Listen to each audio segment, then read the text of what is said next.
is cracking, y'all? A few of you have written in and asked, how do you get the bed on your pour overs to be so flat, so even? Mine looks all weird. What's the deal? How do you do it?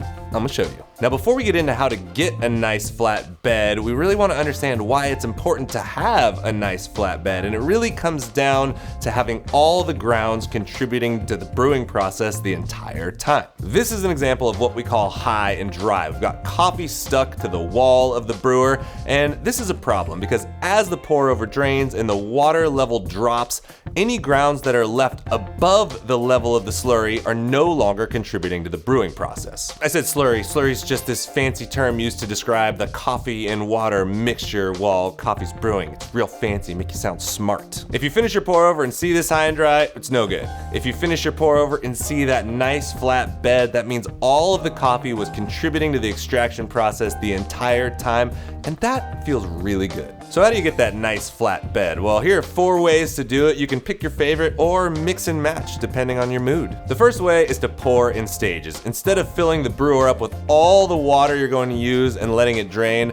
pour a little bit of water in, let it drain a little bit, pour in a little bit more, and repeat this process. This keeps the overall slurry level of the brew lower so the grounds never go as high up on the wall, limiting the chance of that high and dry. If you're like, Chris, I don't want to pour in stages, that shit is weak. I go all in, bro. I go all in. Fine.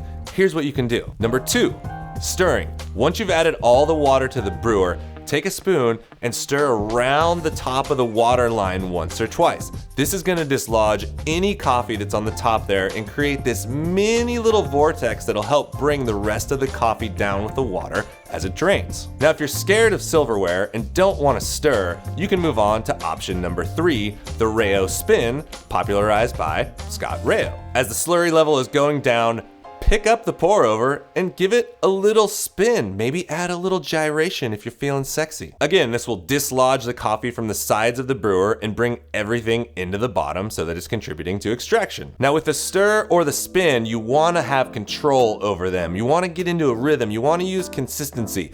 You don't wanna stir once or twice delicately on one pour over and then go all Black Friday on another one. Your brews are not gonna be consistent. Get in a rhythm, get in a routine, do it. Consistency is key, people, key.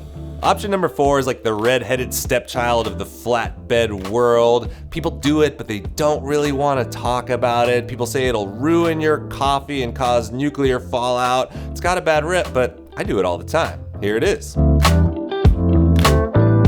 You use the water from your kettle to knock down the shelf of coffee that forms at the top of the slurry. Now, the reason people say this is bad is because it creates potential for bypass. That is, water going through the brewer without actually contacting any coffee, or a channel if we were going to use espresso terms. Depending on what brewer you're using, your potential for bypass might be higher.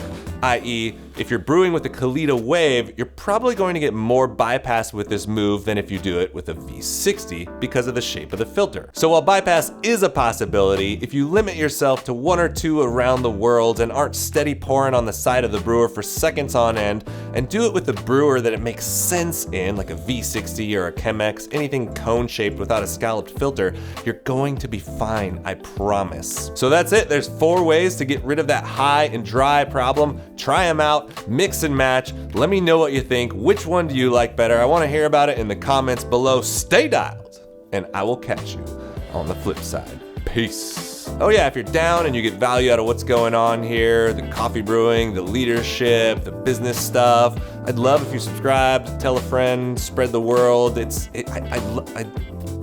would make me so happy. I hate asking for this stuff, but yeah. Anyway, I hope you all have a great week. How do you end this? How do you end this?